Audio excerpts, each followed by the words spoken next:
Trying to do an intro. Hello, everyone, and welcome to the Speakeasy podcast, episode 2. Joining me here today, as usual, is over there, OPNerd. Hello.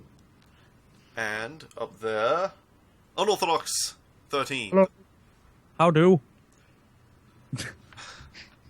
So, we had tons of trouble setting up the podcast today, as you do. But maybe this time we won't have technical issues during the actual podcast. We can only hope. Let me know, as always, last time there were some issues with mic levels and everything. Let me know if there were problems with those. Without further ado, we shall begin discussing the first topic. The first news item. We're discussing the news. Mortal Kombat 10 was released for $60, the usual price. And there you go. OPNerd doesn't like it. Moving on to the next one. So, anyway, Mortal Kombat 10 came out. Looks basically like any other Mortal Kombat game, as far as I'm concerned. Looks good. It's got fatalities and all that shit. Runs fine, on all that kind of stuff. But one of the best things about this game, one of the best things about Mortal Kombat 10, the revolutionary new technology that they have adopted from Blizzard and World of Warcraft, is the streaming patch system, which is just genius. Basically, you download the game and it's something like 10 trillion gigs.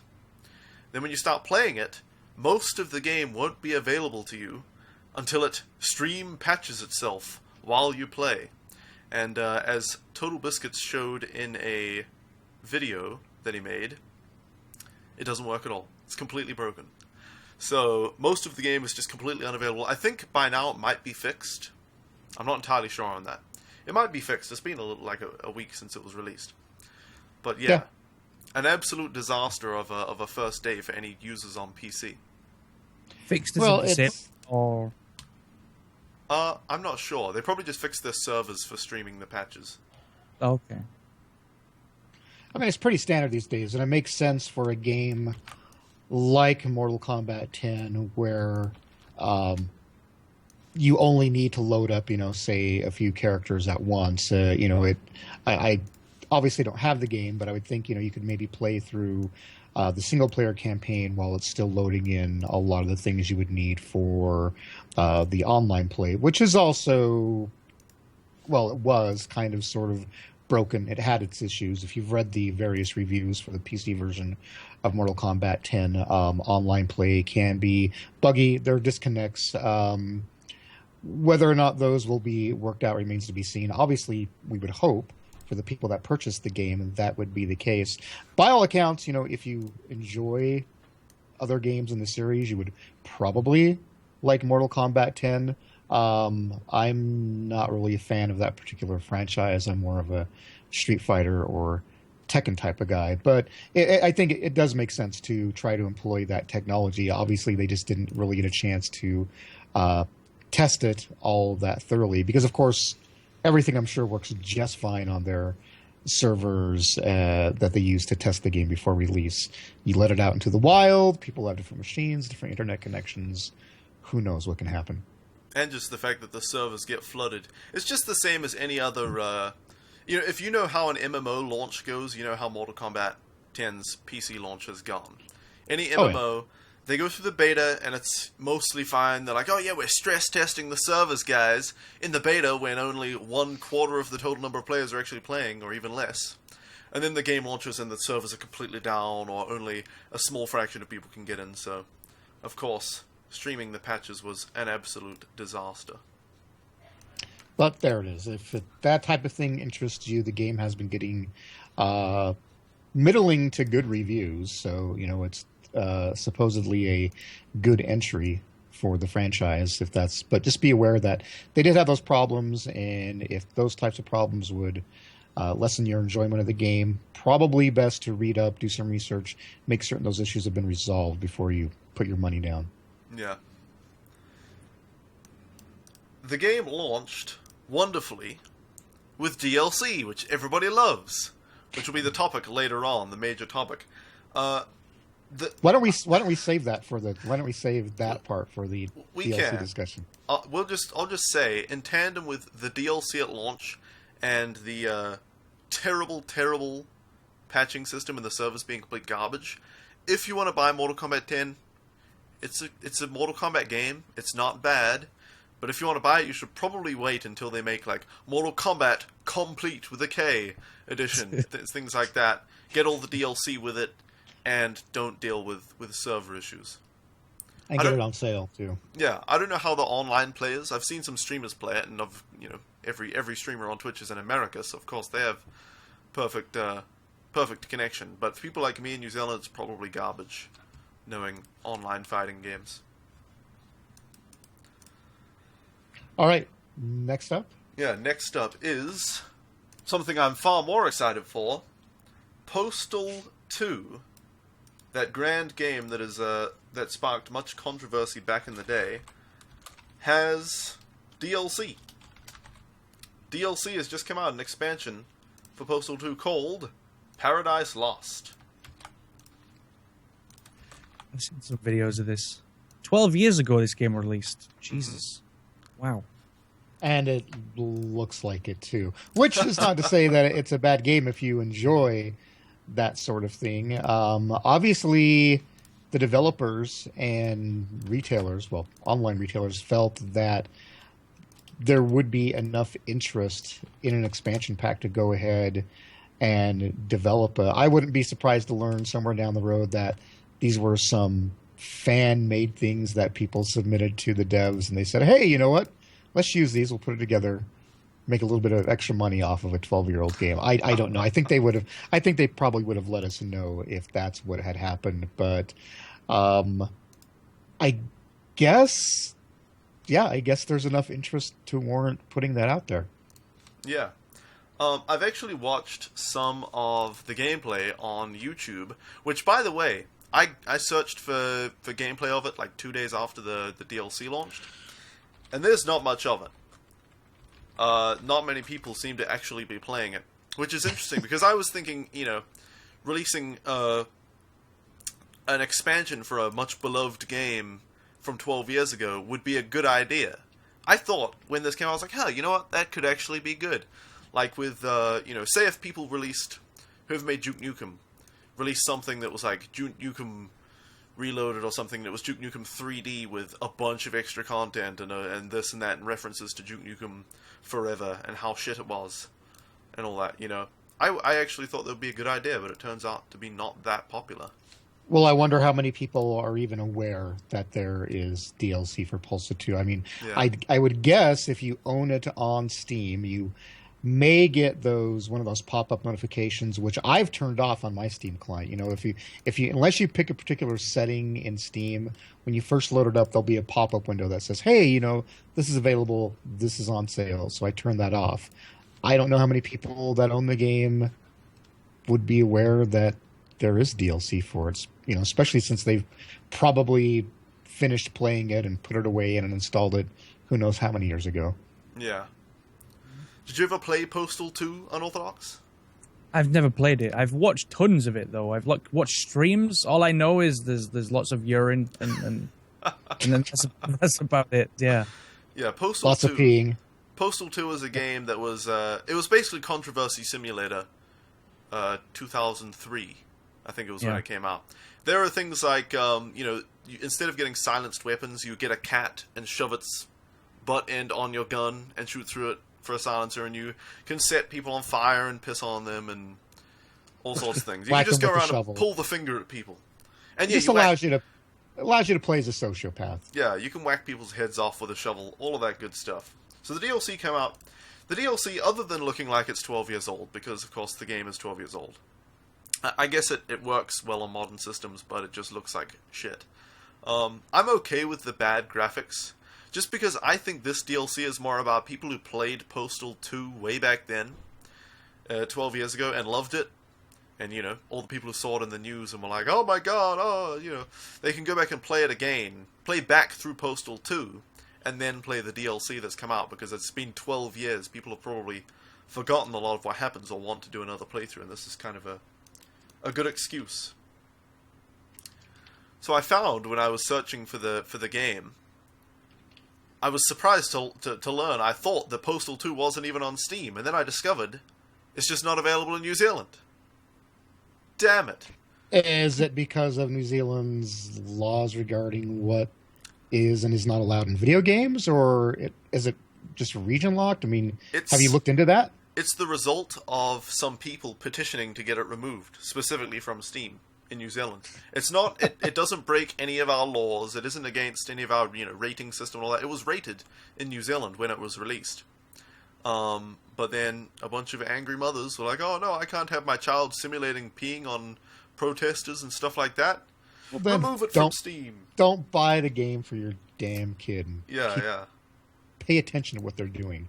Exactly. But that's too difficult, OP. I don't want to be a parent to my children. I just want other people to parent my children. If this were to suddenly become available in New Zealand, would you be purchasing it? Well, I don't know if it's still on sale, but it was on the Postal 2, the base game, was like $1 or $2 or something in America. So I would totally get it at that price. And then the DLC was something like $8. I wrote this down, didn't I? Yeah, DLC was $8. It was on sale for $6.79. So if it was that, I would definitely get the base game. The DLC, maybe. I'm not exactly rich at the moment, so even a $5 to $10 game is asking a bit. But yeah, I would totally consider getting it. I know it's fun because I played it way back in the day on the actual disc, which I don't have anymore. But yeah, I'd want to play it. I want to play it. It's just not. The thing is, here's the annoying thing: not available on Steam in New Zealand. Postal 2 is available on GOG and other websites, but the DLC is only on Steam, which means it's not in New Zealand. So the only way I could play it right now is by pirating, which is lame. So I'm just not going to bother. Yeah, that's unfortunate. AI looks ridiculous in this game. I'm looking at it. And it's crazy. Oh yeah, this game is full of just crazy stuff. I've got a video up on the stream just sort of to show off the game a little bit. A video from Eat My Diction, and I saw he was running around and he freed some monkeys in this pound or whatever, and the monkeys were running around with pistols shooting people, and there were tornado cats with razor blades attached, and a protesting woman gets buried in elephant poo and dies of suffocation. So all right, now it's now that you're making me want to purchase this now. Well, it's only like $10 or less to buy the whole thing if the sales. In fact, I think what I'll just do is give up on the Oblivion playthrough when I get back streaming, and do a year in Postal Paradise. Well, I assume Postal 2 and Paradise Lost, right? If you're going to do a whole year, you shouldn't limit yourself to just the DLC. Well, it's open world, right? So yeah, it is. So I'll just make it a goal to kill absolutely everybody, and if they keep responding, then it might take more than a year. So, and in every different way, Oh yes, you'll spend 3 whole days of the year playthrough just pissing on one person. You'll start at the stream, hold down the piss button. I think it's R. Welcome back, guys, to OPNerd 1 year in Paradise Lost, Postal 2 Paradise Lost. Today we'll be returning to our quest of pissing on this person for 3 whole days. We're 16 hours in. And then you just sit here for the entire rest of the stream like this. You'll have a finger cam just showing that you're pressing the button.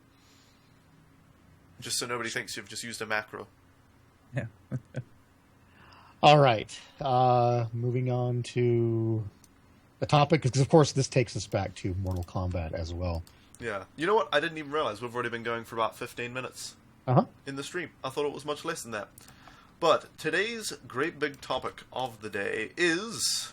I'm going to add it to the thing. As I said, it's going to be great. It's going to be a great thing. With a holster. Topic. Here we go. Here we go, guys. Here we go. I'll spoil the surprise. It's DLC. It's no! DLC. Ruined. That you're off the podcast forever. That's it. You've ruined. I am a professional. I can't work under these conditions. Stony Dragon anyway. All right. So, DLC. DLC. Where did we go wrong? DLC, in case you guys... don't think about it too much or don't know, is what used to be expansions. A great example of expansions back in the day, before DLC was a thing, was like Diablo 2 Lord of Destruction. Took Diablo 2, from Diablo 2 to a whole new game to the people who played it anyway, and added in so many new things.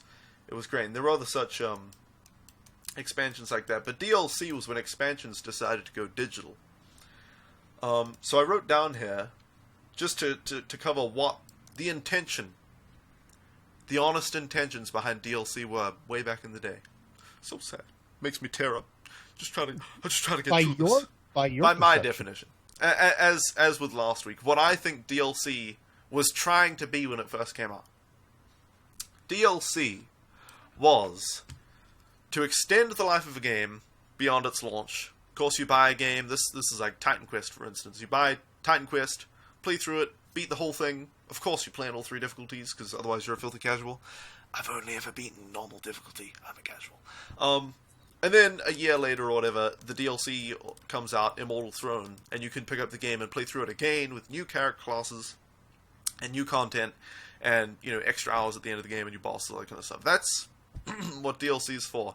It's to bring a game back into the spotlight, like with Skyrim, for instance. Came out, well, Skyrim didn't really need the spotlight again, but it came out, and then like a year later, Dawnguard or Dragonborn or whatever came out, and it brings it back to the front of everybody's minds, and people who didn't buy it before are like, oh, well, maybe now, get it packaged with the DLC. And it adds extra content to a game after it's been shown to be successful, and this is the financial corporate type businessy one. They make a game, and it's still slightly experimental. The publisher's like, I don't know about this game idea, going around fighting dragons. Do people really want to do that? Nobody wants to do that. No one.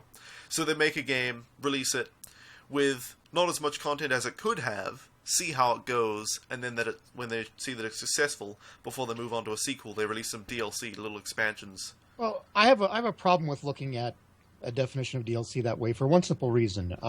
Distribution of games has changed. It used to be that if you wanted a game, the only way to get a game and any content for that game was a retail box. And then even as online distributors such as Steam, GOG, Origin, etc., even as they came online and started offering their wares, and not as many people were as invested in those platforms, not as many people were aware of those platforms, and when they were, they didn't necessarily trust those platforms and purchasing content there, because now, back then, it didn't make sense to release a small piece of content when you had to put it in a retail box for people to acquire. Now you can create the tiniest little thing and put it online and say, hey, here's some extra content from the game, and charge for it. So I know some of the complaints are going to be that, they're charging us, they're nickel and diming us for these little bits of content, but previously that content would have never been made because it didn't make sense to put it into a retail box and put it out there and have to charge the extra money that it takes to put it in packaging and print discs and put it in a box and ship it out to retail stores. So it does make sense that a lot of DLC these days are smaller pieces of content.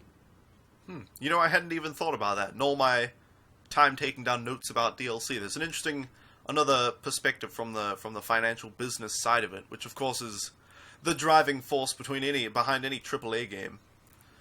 Is a big publisher saying, how much money can we make? And obviously deciding not to ship little pieces of content like that because it would cost too much just to publish it.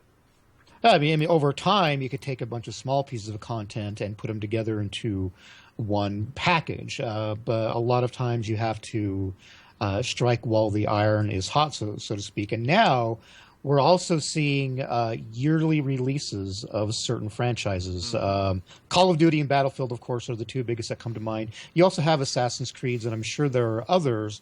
The DLC that is released for both of those games does 2 things. One, obviously, it generates more income for the most current releases while they are still fresh in people's mind, while they're still playing them before they move on to something else. Because with a game such as Call of Duty, there's a lot of people that go on to purchase every iteration every year as it comes out, and they play through that until the next one comes out. Specifically with those types of games, you see the map packs, new maps to play on, and in a lot of cases, I know with Call of Duty this is true, they recreate maps from older games for the newest versions. So, for example, a really popular map on one of the Call of Duty games was called Nuketown. And when they came out with the one that was, there's a Call of Duty game that's kind of futuristic. I don't know which one it was, but they came out with a different version of Nuketown. Warfare? I don't know. It could be, but it was just another, whatever game first featured Nuketown, another game after that released an updated version of that map in one of their map packs. And I think one of the reasons for doing that is to get people to migrate to the new version. Oh, you love the Nuketown? Well, now you can play it in the newest version of the game, which of course you have to buy that for $60 first, right? But yeah, that's where people I think start getting upset with the DLC. That's where people, as you were saying a moment ago, blame the corporation mindset that's behind gaming these days to get people to buy into the latest and greatest. I think that DLC was a limited time thing as well, or a pre-order bonus. The Nuketown for the Black Ops 2, I think it was. Oh, for Black Ops 2. Oh, it may have been, and that's another aspect of DLC. We're kind of all over the place. Maybe we'll settle down, but yeah, I mean, a lot of in order to provide incentive for people to buy games, a lot of publishers and developers will say, oh, this piece of content is going to be released as DLC, which means you can get it for free if you pre-order. But if you don't pre-order the game at the regular full price, before you've had a chance to play it, before people have reviewed it, and before you exactly know what it is you're getting, you risk missing out on this content for your $60. If you don't buy it before it releases, then you can still get this map or this piece of content, this little adventure, but it's going to cost you an extra $5 down the road. So with that, DLC, as it often becomes, as you've been talking about with map packs and things, and this is relevant to Mortal Kombat 10, this part, people feel, at least, it's never officially stated, that content is cut from the final game and then sold as a little extra chunk. They say, oh, you could buy the base game and then get this little bit extra for the DLC, but people feel that they've had the base game, taken some out of it, still charging the same price, and then charge extra. And a clear example of this is Mortal Kombat 10, where the character Goro, I think it was a pre-order bonus. You could get him if you pre-ordered, so you don't have to pay extra, but you have to put your faith in that company to not screw up the game, and lo and behold, if you bought it on PC, you couldn't play it for a while. But Goro is $5 extra, and he's an iconic character. He's the big, burly, four-armed guy. Everybody knows Goro. He's clearly associated with Mortal Kombat, and to put him behind a paywall, it's just... To put him behind a paywall is just, I think it's a spit in the face of people that love the franchise. It's like releasing, Street Fighter without Ryu, or Pokemon without Pikachu, Yeah. It's just like... Oh, by the way, I don't say that because somebody from Nintendo might be watching. They might say, hey, that's a good idea for the next Pokemon. The popular ones like Pikachu and, I don't know, Charizard. I mean, since I've heard of them, they must be popular since I don't really play Pokemon. But yeah, we'll make those extra. You have to pay extra for those things, unless you pre-order, of course. I thought of, they could... this is a terrible idea, by the way. Nintendo shouldn't do this, because they're great at making games, but their corporate side is terrible. But they could do something like... in the second generation of Pokemon games, they had the two legendary birds, Ho-Oh and Lugia. OPNerd, you wouldn't know this. Probably. I don't know if Unorthodox knows anything about Pokemon. But they had the two main legendaries, Ho-Oh and Lugia. Then they had three legendary dogs named... what were they named? Suicune, Entei, and Raikou. And those three you had to find in the wild randomly. And if you encountered them, they would just run away immediately. So you had to had to get a strategy going to try and get them. But they could make extra legendaries DLC. They'd be like, oh, you can play Pokemon, you can get like one legendary. You want more legendaries? You can buy them. or maybe extra Master Balls so that you can catch the legendaries really easily. Hey. Now, I know two people that have, the same there's always two different versions of Pokemon and you can trade between them. Is it possible to get the legendaries by trading, or do you have to own both? You can get them by trading. And also, it counts. If you've caught it once and then you trade it to somebody else, it still counts as having been caught. So you can complete the Pokedex and have no Pokemon at the end of it. Or one. You have to have at least one. But you couldn't have, I guess if somebody traded it to you for free, I mean, Yeah. because once you, I mean, if you caught a legendary and traded it to somebody else, would you be able to catch it again? Or is No, it gone but for good? Oh, the thing that we used to do as kids, this is we'll stop talking about Pokemon after this because we're trying to talk Okay. about DLC. But just to round that off, we used to start up the game to get like all the starter Pokemon, but we did it for Legendary as well. Start up the game, play as far as you need to get the Pokemon you want, trade it to another person, start the game again. And you would do this, and maybe you would do it for a few Pokemon at once, and then start the game again, and then you would have all the Pokemon that you needed to just play through once through the game with all those Gotcha. Pokemon already, and you would be able to get everything. Anyway, back to DLC. back to DLC. We do this. This is, at least it's not as bad as a optional podcast where they're saying is we occasionally talk about video games, or the Nerd Fusion podcast, which is just reading Cosmo magazine. It's not quite as bad as that. Anyway, DLC often ends up being semi-exclusivity for a game. So if you look at the Wii U, this is an easy example. The Wii U, Watch Dogs came out with DLC, right, shortly after its release. The Wii U version of Watch Dogs doesn't have the DLC. It's just not there. Same with, I think, Assassin's Creed on the Wii U, whichever version that is, doesn't have the DLC. So if you want those games, don't buy them on Wii U.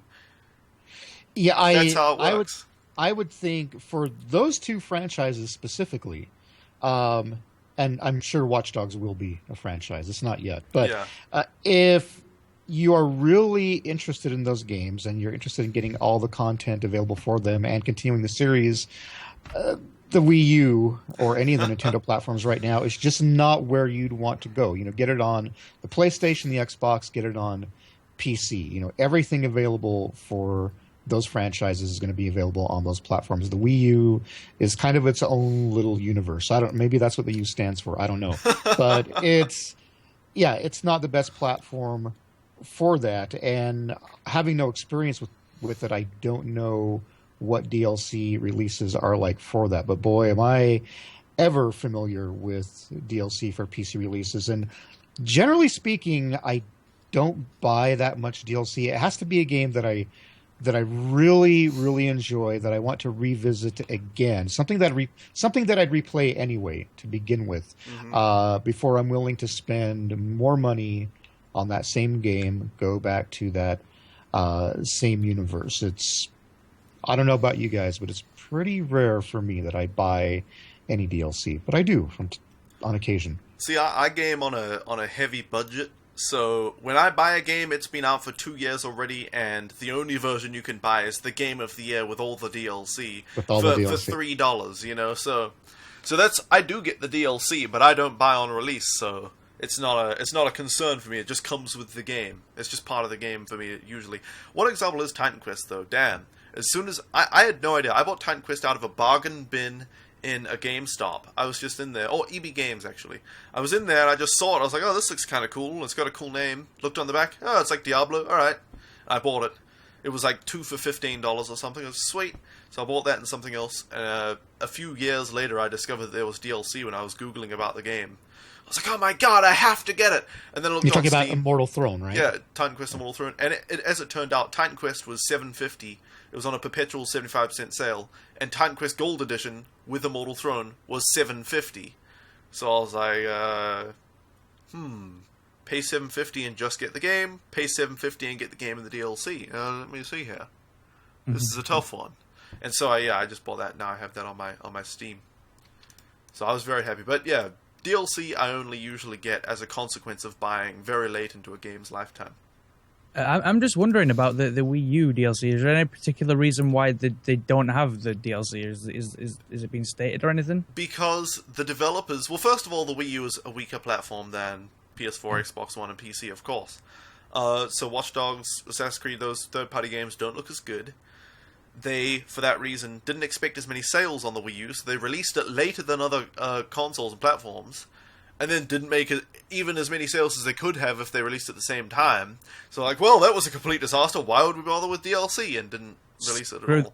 Screw the customers that want it, Yeah, it's like, oh, you people who bought that game on Wii U, can't bother porting the DLC to that platform. Yeah, nobody will buy it.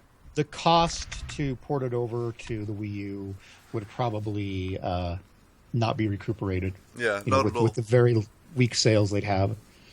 I'm surprised that many people even buy those games on the Wii U. There aren't that many people. It's you buy Nintendo platforms for Nintendo games, and the very odd, that Nintendo sort of get third-party games, but they pay them for them. So I don't know. It's like second party.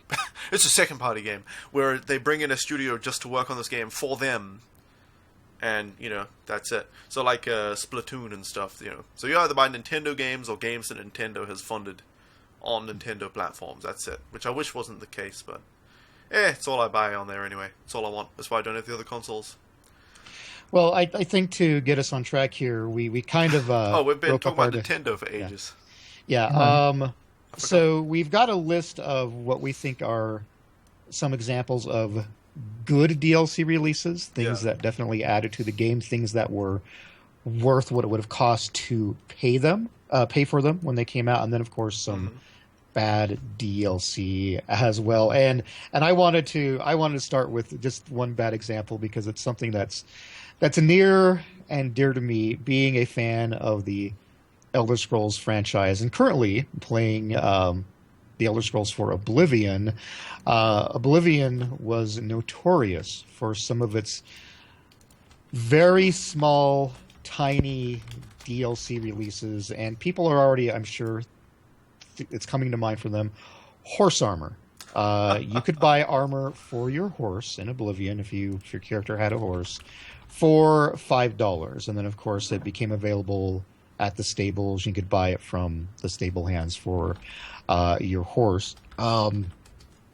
These days, I think most companies, if they even bother to release something so silly, it would normally be for free. And that would be something they'd say, oh, here's this. By the way, in case your horse keeps dying, the stables now have horse armor for your horse, and just the game will automatically patch and update the next time you load into Steam or whatever, or if you bought it on disc you can download it and here it is. But no, they charge for that and other very small, almost inconsequential pieces of content for Oblivion. And I think some of the other games on our list, including one of the games we talked about already, Mortal Kombat 10, have some DLC kind of along that same category, where you read about it and you see that it's available and you think to yourself, really, they're really going to charge for that? So that's one of my favorite examples, and a classic example, I think, of some really bad ideas for downloadable content. Yeah, the thing that really makes it the worst is that Oblivion, before it was released, it was a great lead up to launch and a great launch. They sort of showed the game in its glory only a few months before the release at an E3, and it was like so hyped back then. It was so hyped. Even I remember it. And I wasn't that into hardcore gaming or anything. I wasn't really fully a gamer. I just played games, and I knew about it. Everybody knew about it and they loved it. And so when they came out and said, hey, there are going to be, small packages of content that you can buy and download to play in the game, people were like, well, maybe it won't be, maybe it'll be a good thing. Maybe it'll be a good thing. I don't know. And then they're like, here's $5 horse armor. And it was like, oh, maybe the next one will be okay. And it was something else that was shit. And it was like, well, DLC sucks. Here's this big open world that you can explore, kind of do anything you want. And when they're teasing new content, you're thinking, oh, great, new adventures, new places to explore.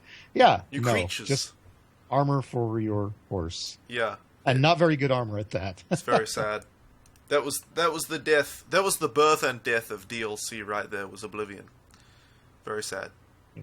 And conversely, I think they learned their lesson after all of the negative feedback. I don't know if there was any positive feedback for any of that, but with Skyrim, they did have Hearthstone, which I guess it's a matter of personal preference. To me, the value of Hearthfire. Oh, Hearthstone is the card game. Yeah, Hearthfire. I don't think Bethesda released that.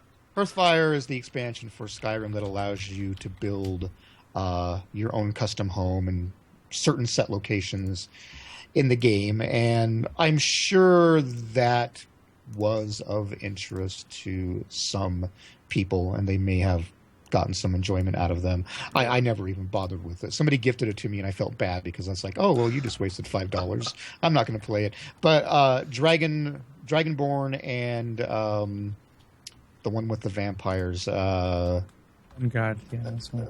Dawnguard, yes, thank you. Yeah. Certainly, and they weren't all that cheap. I mean, those were initially $20 pieces of content. When they're not on sale, they're still $20. But one could argue that you do get your money's worth with at least those two pieces. They add new areas to explore, substantial and very deep and lengthy quest line that add, a few hours of content to the game. And both were very well received by critics and the people that played the game. I mean, nowadays, if you're playing Skyrim and you don't at least have Dawnguard and a Dragonborn, then you're not really being considered to getting the full Skyrim experience.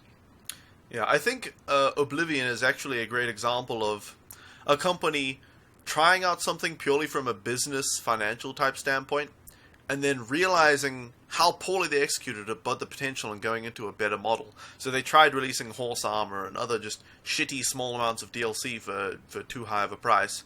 Then they released the Shivering Isles, which is widely acclaimed. People think it's some of the best DLC ever. They're like, oh, Oblivion? Oh, the best part is the Shivering Isles. Yeah, so I feel that way. Bethesda learned within one game. They tried DLC just for the money, then they learned that everybody hated it, so they did it the good way. Come on, every other company, EA, looking at you, learn that you're doing it wrong, and do it like a Bethesda does. Please, please, get to that stage. They did it in one game. Other companies need to catch up at this point. Just imagine if it was all positive feedback for the horse armor. Imagine how gaming would be today. Yeah. Oh god, it's too horrible to think of. You'd be buying in The Sims, you'd have to buy each individual character. It'd be even further than it is now. They're like, oh, you want a family of more than 3 people? That's DLC. You want to buy the green shirt? DLC. You want to tell us, OPNerd, about going back to examples of poor DLC? You want to tell us a little bit about Mortal Kombat, since I think you've done the most research on it. I've read the notes that you prepared for the podcast, but I'd like to hear your take on the content that's available post-purchase for Mortal Kombat 10. Well, Mortal Kombat gets into a bit of microtransaction territory rather than precisely DLC, but the worst example is Goro. It really is. I honestly don't care that much about the other stuff. We'll probably bring it back up if we talk about it in a microtransaction episode. But Goro, they removed him from the game. It's like, you know what? It kind of reminds me of the Elder Scrolls Online, how they removed the Imperial race from the game. They're just like, oh, you can't be an Imperial until you pay us more money. Yeah, you had to order the Emperor Edition or something like that. Yeah, the Imperial Edition to play as an Imperial. And can you buy? I'm assuming you can also purchase it post-release, right? You can upgrade to that version. Yeah. But it's just so ridiculous. So they removed Goro.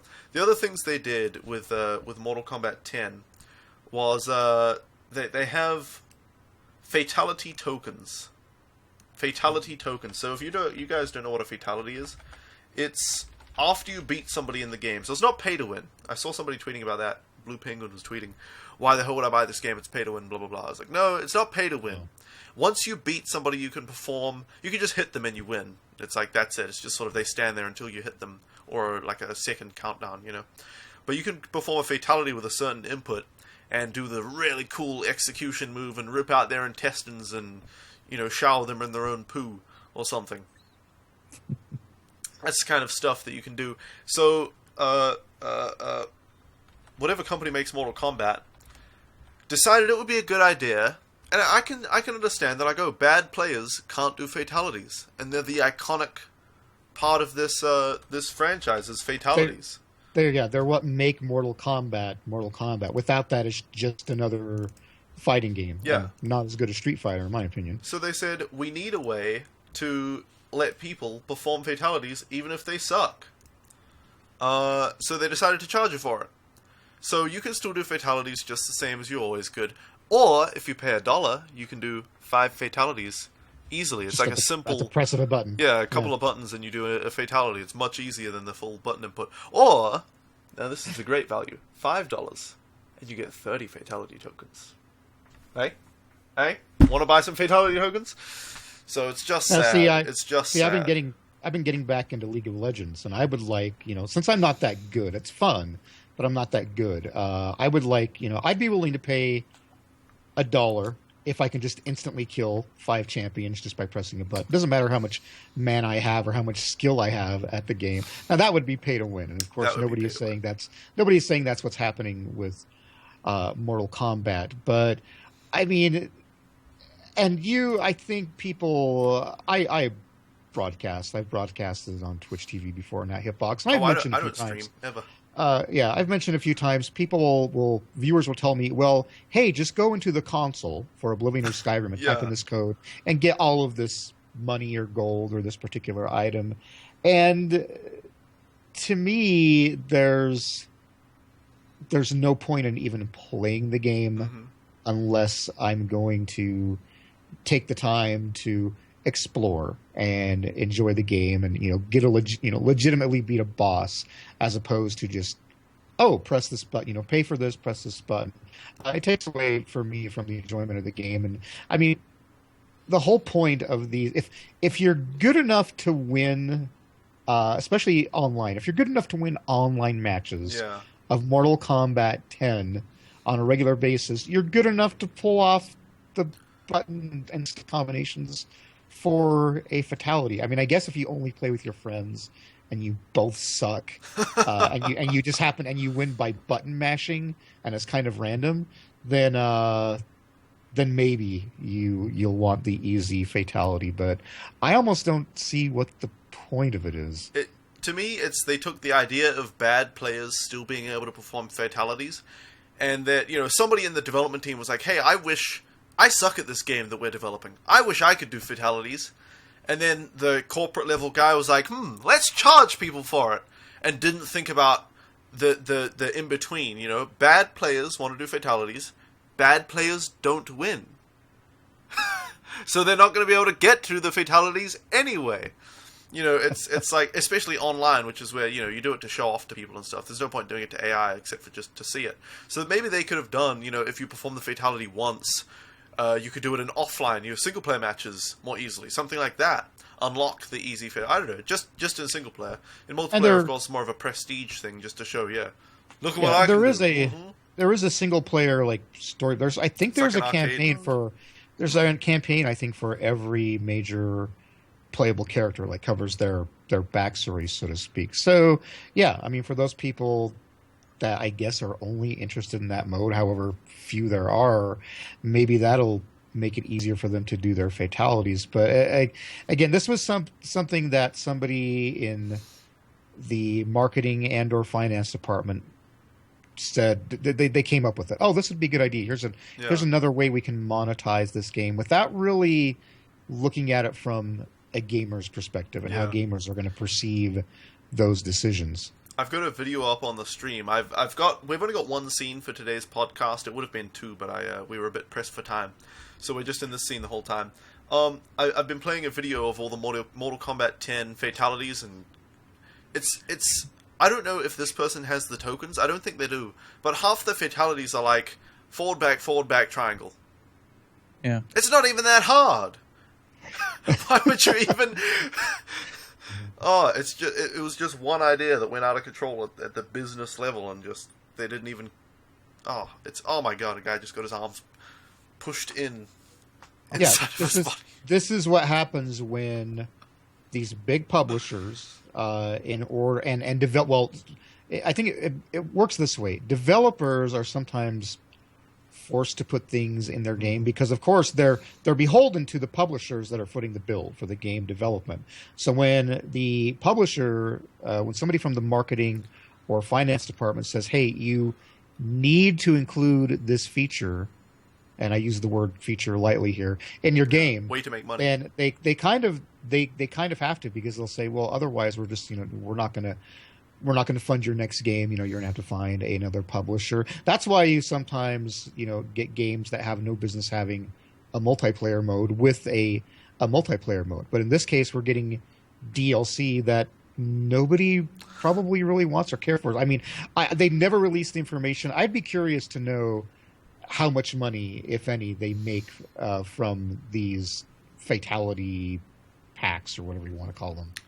I would guess next to none. Just the fact that it's only $1 to buy 5 tokens might earn them some money, but then it's only $1 per sale if people aren't buying the $5 package.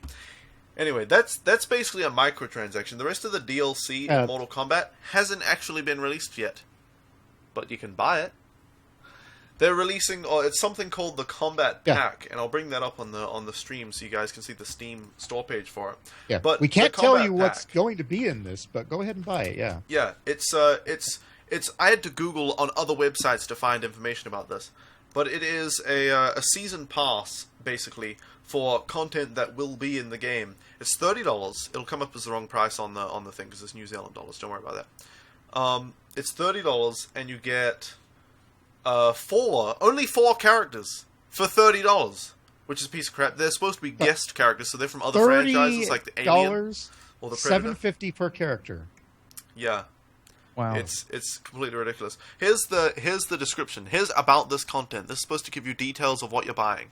The Combat Pack features classic combatants and iconic guest characters. Who's next? Experience the next generation of the #1 fighting franchise. Mortal Kombat 10 combines unparalleled cinematic presentation with all new gameplay. It's exactly the same gameplay. For the first time, players can choose from multiple variations of each character, impacting both strategy and fighting style. Literally nothing about the thing that you're buying on the store page. Nothing. It's just like, hey, Mortal Kombat is a good game. Buy the DLC. You know, at half that price, for $15 for 4 characters, I would feel that's overpriced. Yeah, they're charging $30 for it. It's pretty ridiculous. I like how the top review is not recommended though, and it just says this is fraudulent marketing at its very worst. So, good job, Steam comments. There you go, doing their job. Well, that's going a bit far. I know. Fraudulent. It's just not telling you what you're actually getting. But... It says the Combat Pack features classic combatants and iconic guest characters, but it doesn't feature anything yet. So, I don't know about fraudulent marketing at its very worst, but it is just a complete joke. They're asking for... It's like, hey, you just bought the game. Can we please have more money? We'll probably give you something, eventually. You know, I've worked in an office position and mostly in customer service related fields for many, many years.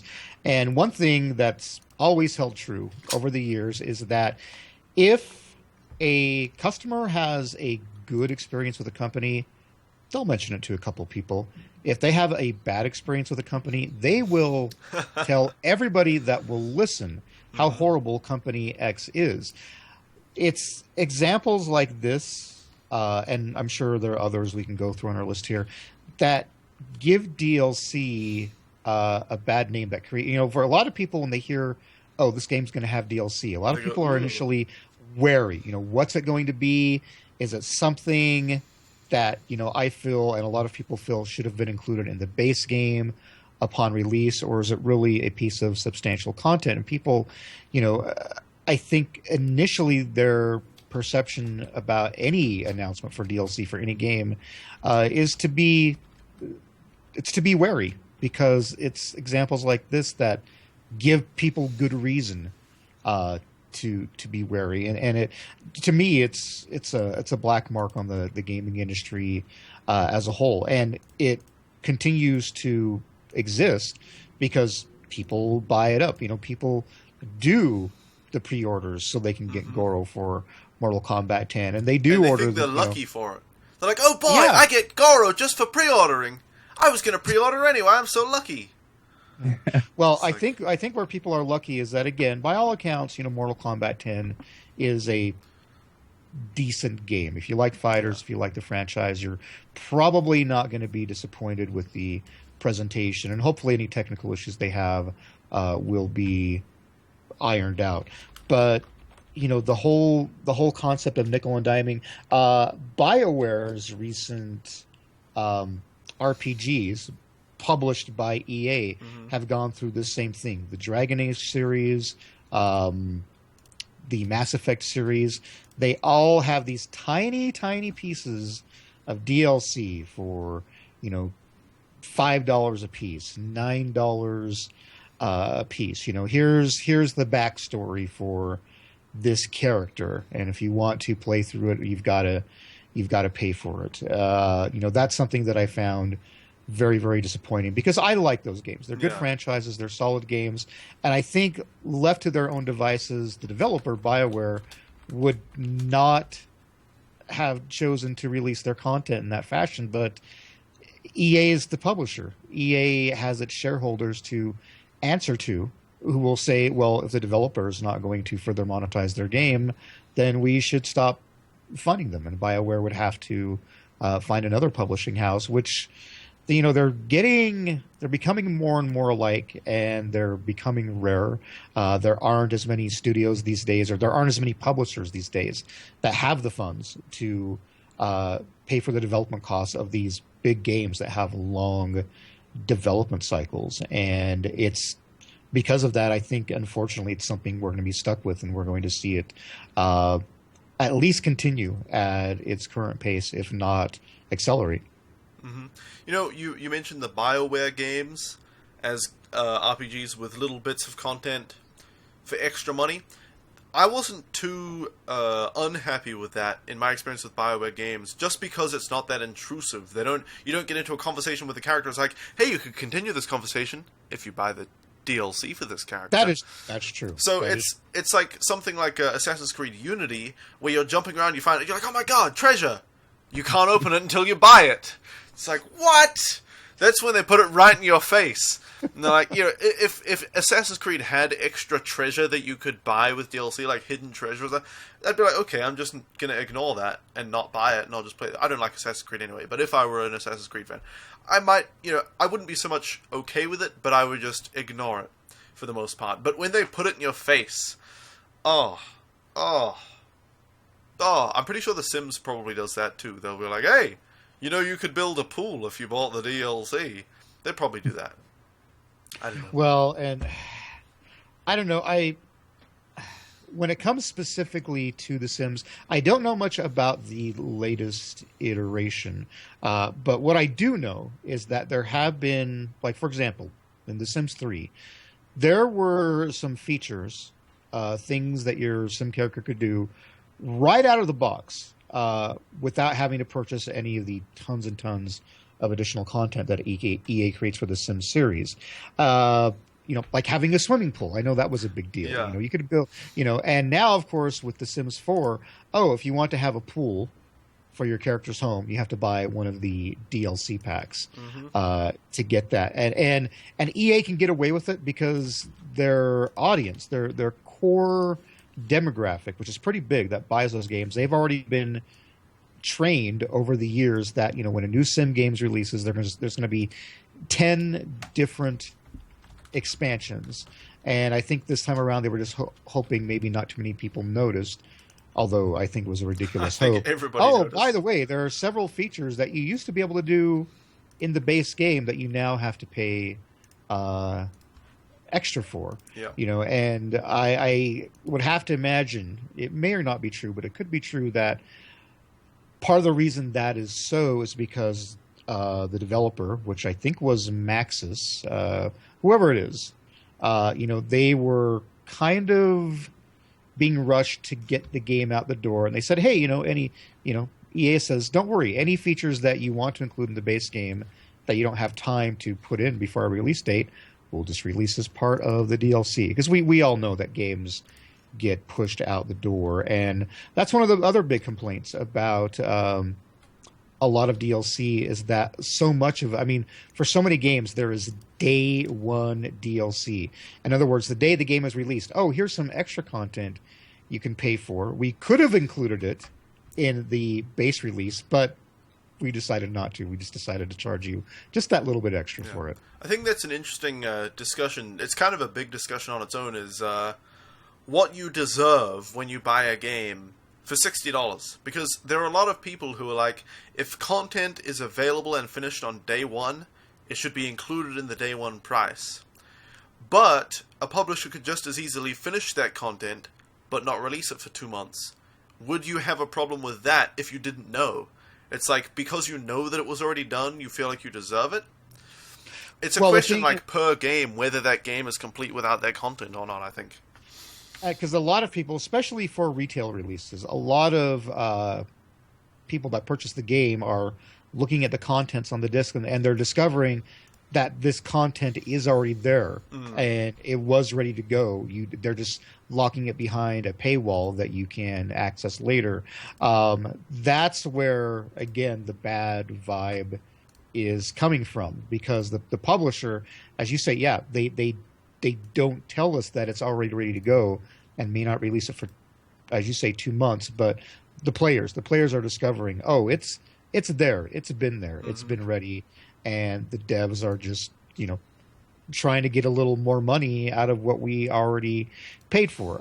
Gamers, and I'm certainly guilty of this from time to time, I think gamers have a certain sense of entitlement, especially when you've been at it as long as I have. It used to be that these small updates were often released for free, and somebody in some company's marketing department one day said, hey, let's just play with the idea of maybe charging extra for this and see if people will stand for it. Bite the hook. Apparently people do, yeah.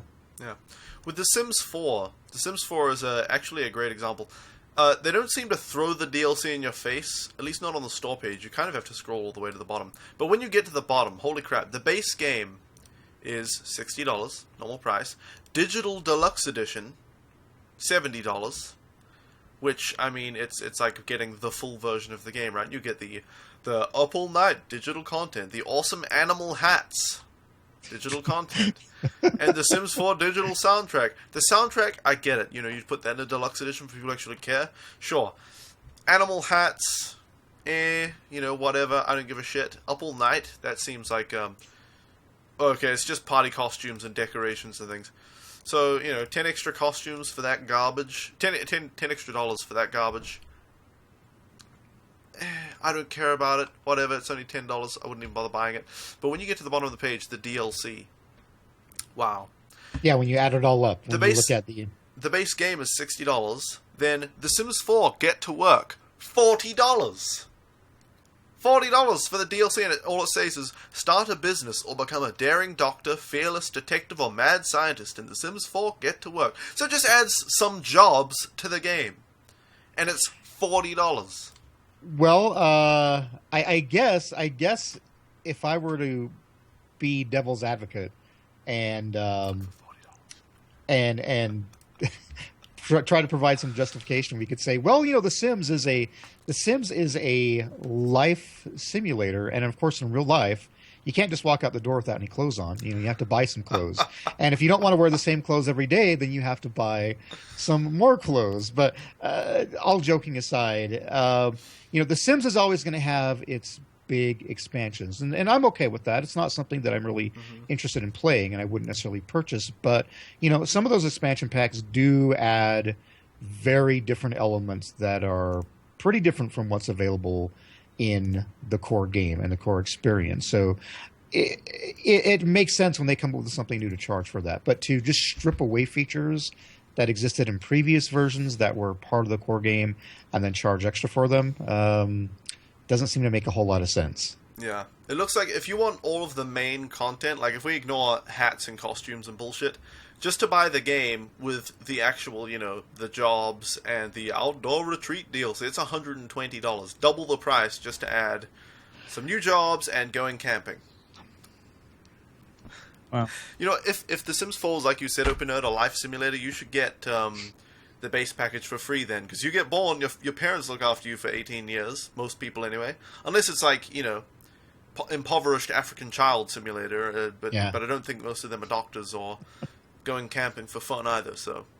Does the pool DLC actually cost money, or is that a free update, or is that actual... I can't actually find that at the moment on the page. I can go looking for it. But that was just something everybody heard about when the game first launched. Yeah, because I knew it was available, and yeah. Another similar franchise was SimCity, the new version, which people have mixed feelings about at the very least. The initial DLC that came out for that was for all practical purposes, advertising. It was for a certain brand of green car made by Nissan called the Nissan Leaf. And in order to have these cars driving around your city, you had to pay $5. And you had to pay $5 essentially to have an ad in your game. So I think it's pretty much a given that Electronic Arts, because that is what EA used to stand for, is going to I hate to use the term nickel and dime, but really that's what it comes down to. They are going to nickel and dime you for every piece of content that they can, because people have proven over and over again that they are going to buy it. They are going to purchase it no matter what. Yeah. I just Googled, apparently the big thing with the pools was The Sims 4 was launched without them, pools and other major features. They were added into the game for free later, but they basically released it as early access. They're like, yeah, you can like build a house and walk around and set your people on fire. That's what people do in The Sims anyway. So, yeah, we'll just start selling it now. Kind of pools, though. What kind of pools? I have no idea. Oh, no. I'll say your typical backyard pools, if that's what you were asking. Yeah, maybe I misheard what you said. I can play the trailer for the pools. They have a trailer specifically for the pools. But like, hey guys, we updated the game with pools now. And I hate to be spoiling the party. If you guys want to continue on, you're certain welcome to. I do have to go here relatively soon, unless we're planning on wrapping this up here in the next few minutes. Well, I think it has been an hour. Unorthodox, if you've got some games to discuss, or one game that sort of stands out to you as a DLC, Haven or Hell. Good, bad, or otherwise. I can't think of any off the top of my head. All I know really of good DLC is the I don't know, recently Dark Souls 2 DLC. Not even recent, just something that you've played. Any game that you like? Any game that I like that had good DLC, you thought, or game that you liked that they ruined with DLC? Well, it's pretty much regurgitating what you guys have said about Oblivion. And that's my favorite DLC and whatnot, basically. Shivering Isles. Shivering Isles, yeah. I was actually somewhat disappointed by Shivering Isles. It's good and all, but everybody had built it up to be so great, and then I played it and I was like, oh, it was funny, it was good. Geez, for everyone. It probably depends on how much of a fan of the game you are, which is why the Sims DLC as it currently exists does make sense, because people that like the Sims really like the Sims, and they're happy to get more content for it. For somebody like me that's just kind of meh on the series, it's not bad, but it's not something that I'm really interested in, would spend time playing. It couldn't justify spending more money on a game that I'm really not that into. Yeah. All right. I think if anybody doesn't have anything specific to add, we can wrap it up with a bit of Q&A just for a couple of minutes. We don't have too many people here, so if anybody's got any questions regarding DLC specifically, or any of the topics we discussed, or anything to do with the podcast, anything to do with these two, or where am I pointing? Which way? I don't know. Let me look at my own podcast so I can see how I need to point. Me and the other guys, wherever they are. Q&A. Let me see here. These guys. Oh, like that. There we go. So Lava says he liked Darksiders 2, but not all the DLC. I don't know what DLC was available for Darksiders 2. I think I own the game. I don't know if I bought like a Game of the Year edition or anything like that. It included DLC. I bought it when it was on sale. I don't think I have any of the DLC for that game, but I don't know what it is. I don't know. I have no idea what the DLC for that game is. Is it new content? Is it new areas to explore? I mean, new web. See, some games that I've enjoyed that I really didn't care for the DLC. Perfect example would be Just Cause 2. Just Cause 2 is a great open world, run around, blow everything up type of game, and in a different way than the GTA series is. All of the downloadable content for that game, as far as I'm aware, they're little things like a weapon pack. There's these 3 or 4 extra guns that are in the game now if you buy that weren't there before. And there's one with like a monster truck and a speedboat. There are already speedboats in the game, but this is one of those like speedboats that they race in and stuff. And I'm like, you know what? I wouldn't even notice if that had been in the game before and they took it out. I wouldn't have even noticed to begin with. I don't care about the monster truck or which gun I'm shooting with, as long as it blows stuff up real good. Yes. You know, what was that? You're too busy riding on gas canisters to notice. Yeah, it's just one of those things where if stuff's blowing up, I don't care how it's blowing up, as long as I'm having a good time. And I'm wondering, you know, I have to wonder how the sales for that type of DLC are. I suppose for people that are really, really into the game and like to do 100% everything, sure. But I can't imagine it's all that many people. You know, maybe if they had all of the DLC available for like a couple bucks, even then, I don't know if I'd pick it up. A few people might, but you know, things like that where they just, to me, don't add any value to the game. I have to wonder if they recoup their investment. I mean, it probably takes a guy one day to create the model for a gun, and you know, somebody to slap some textures on it, and then hey, you include it in the game. But still, I don't know. Sometimes I wonder if making DLC available for a game is just so the developer and publisher can say, oh, look, we have additional content now. Whether or not it's worth your time, and in some cases your money, remains to be seen. But they do like, I think, to be seen as being still involved in the development of a game, even though the efforts expended for that additional development are sometimes extremely minimal. Anyway, I think we're just about ready to wrap up the podcast. I've been thinking about how we handle guests on the show. Unorthodox being the first guest, thank you very much. I'd like to give Unorthodox 2 seconds to tell anyone who's interested what he streams, and I'll put your link in the channel so that people can check you out if they like. Okay. I'm basically like OPNerd. I stream the video games on Twitch. What? Yeah. I stream video games on Twitch. I play a bit of everything. I won't put myself in that, you know, variety streaming, blah, blah, blah, blah, whatever. Anyway, yeah, I cast on twitch.tv /Unorthodox13. I stream a variety of games, and that's basically it. I occasionally make people laugh, I think, and that's it, yeah. Only occasionally. Got a little bit of laughter. It's very serious over there. Super serious gameplay. And OP, everybody knows, but you can tell them if you want. Nah. He's on Hitbox. OP's on Hitbox. Everybody here knows because they're from OP's thing anyway, except for the people who are like, oh my god, OPNerd's back. OPNerd's on Hitbox.tv /OPNerd. The podcast is here on my channel every week, 1 hour ago, so same time every week. Thank you guys for hanging out and watching. Thank you, Unorthodox, for coming on the show as the first guest. OPNerd for inconveniencing himself to come on as well. And next week, the podcast will probably actually be good, because I will have finally worked out all the graphics and everything. We won't have issues. Skype worked pretty well, so I'm glad. We're getting there. No issues with Skype. That's good. Thank you guys for hanging out, and we'll see you again, maybe, next week. Thanks for watching, guys. And gals, if there are any. No, there aren't any on the internet. See you later, guys.